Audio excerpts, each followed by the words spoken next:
Hey everyone, and welcome back to Utility Sports. Today we'll be keeping up our trend of covering some college athletics for you at this point, and this time we're going to focus on college football. So if you like our content and you're new here, make sure you hit that like button and subscribe. We'll have more college athletics coming out soon in other videos. Obviously, we'll be covering the NCAA basketball season quite a bit this year and also breaking down some of the college football playoffs as we get closer to that point of the season. Austin, at this point, I'm going to ask you here about the college football playoffs. Do you think the top four teams there on the left are going to be the teams that stick in? Yeah, I definitely do. I think Alabama and Notre Dame are pretty much locks at this point, and I also think Clemson is a lock as well. They have Trevor Lawrence back. He's been out for I think it's 4 weeks now. He's been out some time, and they've been able to hold on without him. However, I just think that Clemson's got enough all around on their team to stick in the playoff. The question mark might be Ohio State. Justin Fields struggled a little bit last week, but I think they're going to kind of rebound and just stay at that number 4 spot. Really unfortunate break for some of the teams just outside Texas A&M, Florida, Cincinnati.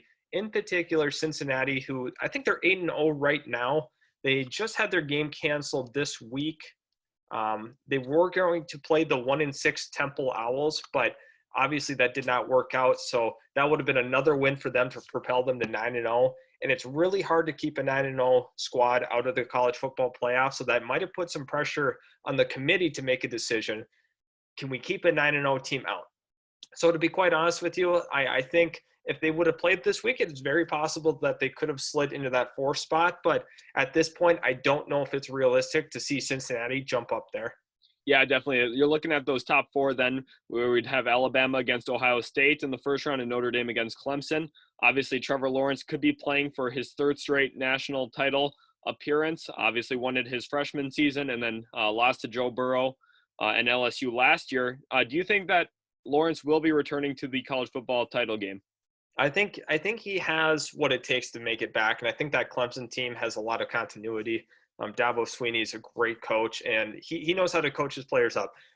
Notre Dame, let's talk about Notre Dame for a little bit here. They had an impressive win over North Carolina. They were convincing in their victory. But the thing to note about them is they just keep playing sound football.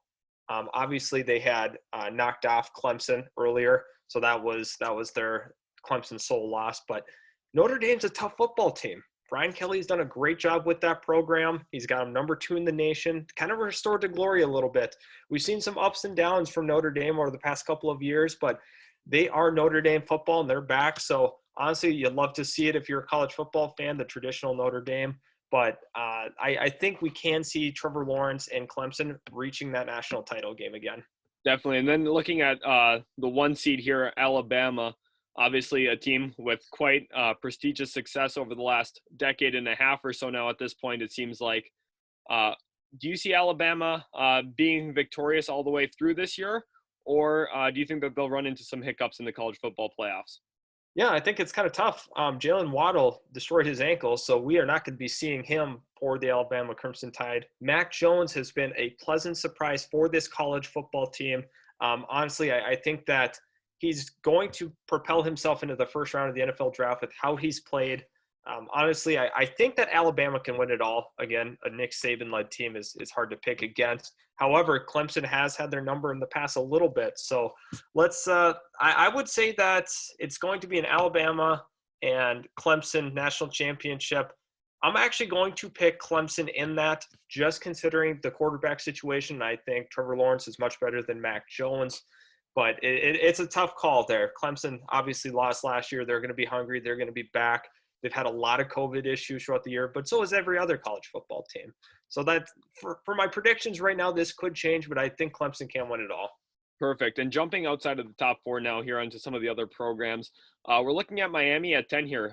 A complete restoration of that program, obviously had a dream season nearly 2 decades ago now. Talk us through Miami's restoration as a top 10 college football team.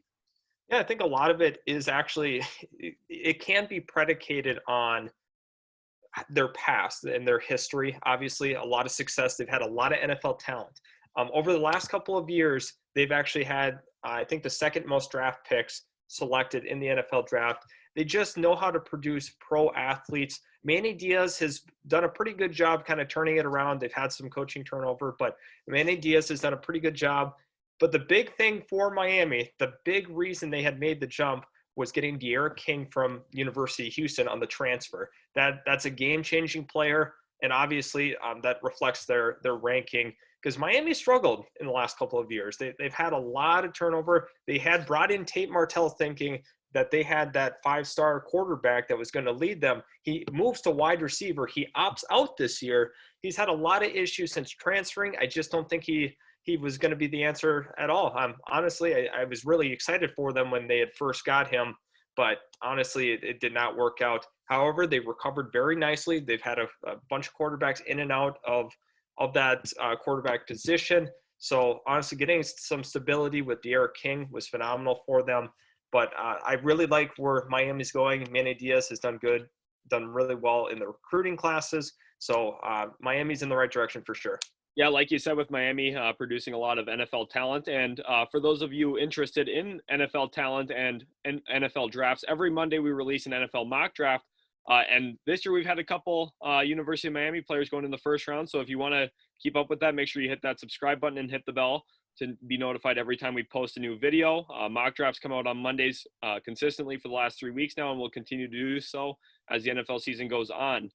Now looking, Austin, into another team here. Obviously, the Texas Longhorns, a team that, led by Sam Ellingers, made some strides over the past few years, back to where they were kind of with Colt McCoy back in the early part of the decade. Where do you kind of see the Texas Longhorns finishing at? And do you think that their direction's heading in the right, their program's heading in the right direction? I think they are. Obviously, they've been another program, another prestigious program.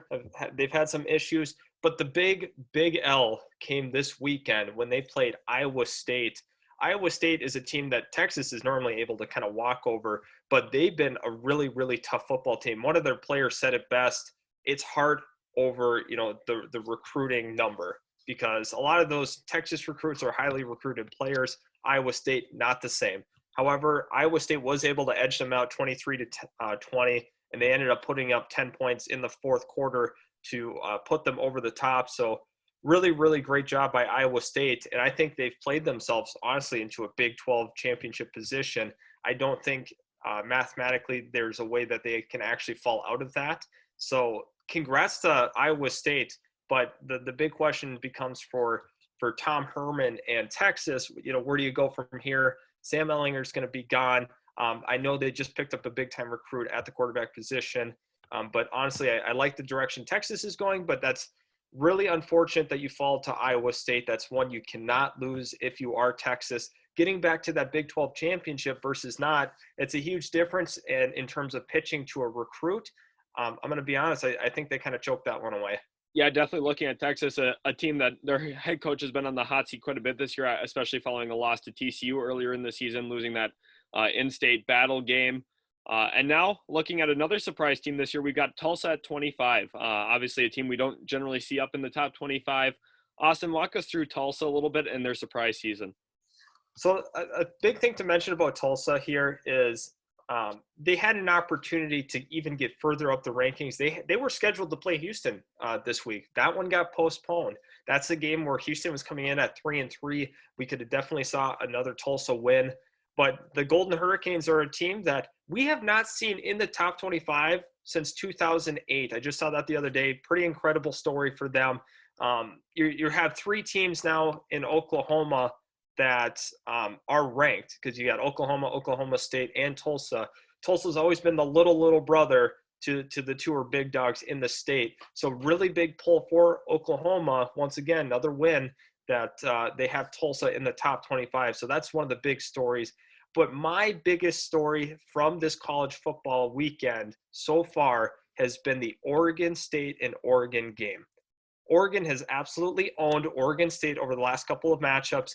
And it's really surprising that Oregon State was able to come out with the victory yesterday. So a lot of props to Oregon State. They're a team that nobody gave them a chance in this game, but very, very impressive. Something else we need to monitor right now as we're recording this video live: Michigan State is beating number 8 Northwestern 17-3. So that's something we really got to keep an eye on. Another game that's really important in terms of seeding and everything. Alabama is beating down Auburn 21-3 right now. So that's another big time game that we got to keep an eye on. It would have been a huge pendulum swing if Auburn would win that game, but I think Alabama is going to handle them soundly here. Yeah, definitely looking at some of those ongoing games at this point could really shift how you guys see these 1 through 25 standings at this point. Obviously, I think Alabama will probably hold on to that Auburn game up 21-3, but that is an important game.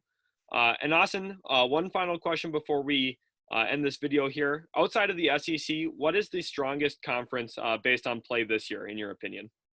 Yeah, outside the SEC, I think you have to really look at the ACC. Obviously, you got Notre Dame, you have Clemson, you have the University of Miami, you got teams like Virginia Tech. This is a strong football conference, and they've been able to prove it year in and year out. There's a lot to really like about the ACC going forward. Obviously, Clemson's here to stay. Notre Dame has been brought back by Brian Kelly. You got number 2 and 3 teams in the nation. Obviously, you could look at like the Pac-12, Big Ten as potential ones, but Clemson right now has the top end power to compete with the SEC, obviously having that number 2 and 3 ranking so far, and the number 10 team in the nation. So lot to like if you're an ACC fan or just love good football in the ACC conference, because they've been kind of restored. I'm really excited to see these programs moving forward. Yeah, definitely really good growth there from them. And that'll conclude the video here today. Thank you for everyone who watched up to this point. Make sure to hit that like button if you did enjoy the video. Let us know down in the comments below who your favorite college football program is. And if you'd love to see more college football content here on the channel, this is our first of hopefully many. So we'll catch you guys in the next one, and you guys have a nice day.